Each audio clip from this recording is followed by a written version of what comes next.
Hello everyone, welcome to my first blog. আমি রূপসা তোমাদের সাথে নিয়ে চলে এসেছি আমার প্রথম লং ভিডিও। জানি ভালো হয়নি, তবুও প্লিজ একটু দেখে নিও আর আমার চ্যানেলটা অবশ্যই সাবস্ক্রাইব করে দিও। তোমরা তো থাম্বনেল দেখে বুঝেই গেছো আমি কোথায় এসেছি, তো চলো শুরু করা যাক। তো বাড়ি থেকে বের হয়েই প্রথমে গাড়ির চাকায় ভরে নিচ্ছিলাম হাওয়া, কারণ অনেকদিন গাড়িটা বের করা হয়নি আর গাড়িতে হাওয়াও ছিল না। চারপাশটা বেশ সুন্দর লাগছিল। তারপরেই আমরা পেট্রোল পাম্পে গিয়েছিলাম, কিন্তু সেখানে ভিডিও করা হয়নি। ওখান থেকে তেল ভরে চলে এলাম নেপালগঞ্জ।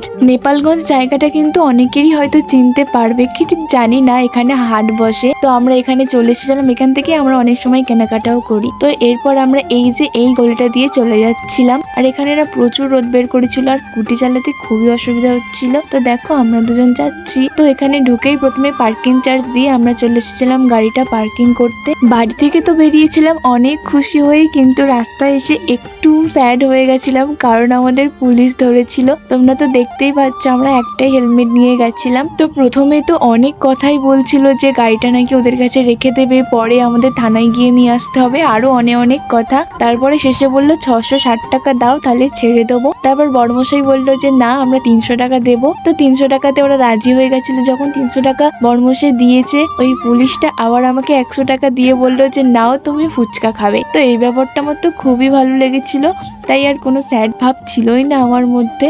তো দেখো আমরা চলে এসেছি পৈলান মন্দিরের মধ্যে। এই মন্দির হয়তো অনেকেই চিনতে পারছো, যারা যারা চিনতে পারছো অবশ্যই কমেন্ট করে জানিও। আর এই মন্দিরটা না খুবই সুন্দর। আমরা এখানে প্রায় এই নিয়ে 5 বার এসেছি। আমরা ভেবেছিলাম আজকে একটু ফাঁকা থাকবে, আজকেও দেখো কতটা ভিড় হয়েছিল। যতবার এসেছি কোনোদিনই ফাঁকা থাকেনি, প্রতিবারই ভিড় হয়েছিল। তো এখানে তো দুটো দোকান আছে, একটা খাবার দাবারের দোকান, চা কফি ইত্যাদি আরো অনেক কিছু পাওয়া যায়।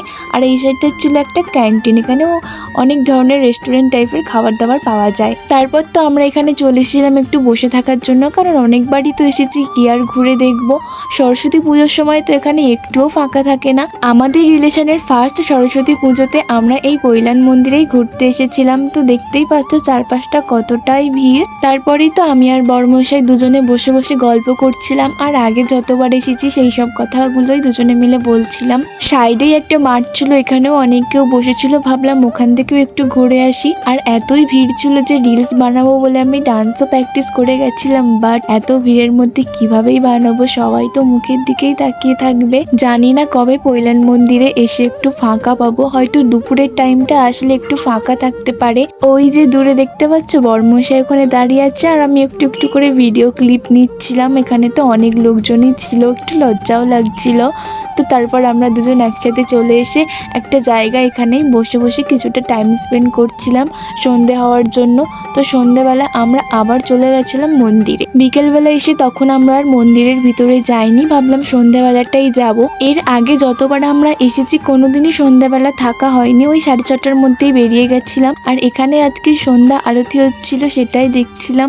এখানে যে এত সুন্দর করে সন্ধ্যা আরতি হয় আমি তো জানতামই না, জাস্ট মনটাই জুড়িয়ে যাচ্ছিল। আর সন্ধ্যাবেলার মন্দিরটা দেখো কত সুন্দর লাগছে, তাই না? আর তো আমরা মন্দিরে ঢুকবো তাই ওখান থেকে একটা ব্যাগ নিয়ে নিয়েছিলাম জুতোগুলো রেখে দেওয়ার জন্য। আমরা কোনোদিনই ব্যাগ নিইনি, সাইডে রেখে দিতাম খুলে, আবার মন্দির থেকে ঘুরে এসে পরে নিতাম। বাট সেদিন দেখলাম সাইডে কেউই জুতো রাখছিল না, সবাই এই ব্যাগের মধ্যে রেখে এখানে জমা করে যাচ্ছিল।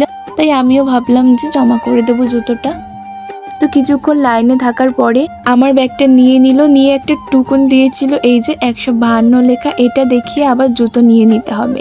তো দেখো মন্দিরের মধ্যে আমরা প্রবেশ করেই গেছি। এখানে যেহেতু ভিডিও করা অ্যালাউ ছিল না, তবুও বড়মশাই টুকটুক করে লুকিয়ে লুকিয়ে একটু একটু ভিডিও ক্লিপ নিয়ে নিচ্ছিল। আরও ভিডিও ক্লিপ ছিল, বাট বড়মশাই ওগুলোকে লম্বা করে ধরেছিল, সেগুলো তার ব্লগের মধ্যে দেওয়া যায়নি। মন্দির থেকে বের হয়ে বড়মশাই টোকেনটা দেখিয়ে আমাদের জুতোগুলো নিয়ে চলে এসেছিল। আমরাও পরে বেরিয়ে পড়লাম বাড়ির উদ্দেশ্যে যাওয়ার জন্য। তো গাড়ি পার্কিং এর জায়গাটায় তো চলেই এলাম, এবার গাড়িটা আমরা বের করে নিয়ে চলে যাব বাড়িতে। তো ঘুরে কিন্তু বেশ ভালোই লাগলো। তোমরা কারা কারা এসেছো কমেন্ট করে জানিও। আর যারা আসেনি অবশ্যই ঘুরতে চলে এসো, মন্দিরটা কিন্তু খুবই সুন্দর। ঘুরছিলাম তো বেশ ভালোই, আবার বাড়ি যাওয়ার সময় মনে হচ্ছিল যদি আবার কোথাও পুলিশ থাকে আবার কি আমাদের ফাইন দিতে হবে, এটাই একটু ভয় করছিল। তারপর বয়মশাইকে বললাম যে তুমি ক্যামেরাটা ধরো, আমি গাড়িটা বের করে নিচ্ছি। আর ক্যামেরা অন করলেই যেন সবাইকে মুখের দিকে তাকিয়ে থাকে, তাই জন্য একটু বেশি লজ্জা লাগছিল। আর ভালো করে ভিডিও ক্লিপগুলোও আমরা নিতে পারিনি, অনেক কিছুই আমরা মিস করে গেছি। তো তোমরা একটু মানিয়ে গুছিয়ে নিও, প্রথম ব্লগ বলে কথা। তারপর তো বড়মশাই হেলমেট পরে গাড়ি স্টার্ট দিচ্ছিল, এবার আমিও গাড়িতে উঠে বসবো। অনেকক্ষণই ঘোরাঘুরি করলাম, বিকেলটা বেশ খুবই ভালো কাটলো। তো এবার তো মন্দিরটা থেকে বিদায় নেওয়ার পালা। তো চলো এবারে আমি যাই বাড়ির দিকে। তো বাড়িতে গিয়ে কি করি সেটাই দেখো। বাড়িতে এসেই দেখি এতগুলো জামা কাপড় বিছনার উপরে পড়ে আছে, কারণ এগুলো সব কেচে দিয়েছিলাম আর তাড়াহুড়ো করে তুলে নিয়ে বিছনার উপর সব রেখে চলে গেছিলাম। আর এদিকে আমার সাজগোজও সব পড়েছিল, সব কিছুই এখন গুছিয়ে রাখতে হবে। আর এদিকে দেখো আমরা যখন ঘুরতে গেছি ভাই এসে আমাদের তরকারি দিয়ে গেছে, মা একটু মাংস রান্না করেছিল আর চচ্চড়ি করেছিল। ভাই দেখি না ফোন করে বলছে যে তোরা কোথায় আছিস, আমরা বললাম ঘুরতে এসেছি, ভাইকেও নিয়ে যেতাম, যেহেতু একটা গাড়িতে আমি সাইড করে বসেছিলাম, ওর আর ধরতো না, তাই জন্য ওকে আর বলিনি। তা আমাদের তরকারি দিয়ে গেছিলো, তো এটাই খেয়ে নেবো আমরা দুজনে মিলে। তো চলো আজকের মতো টাটা, দেখা হবে নেক্সট ভিডিওতে।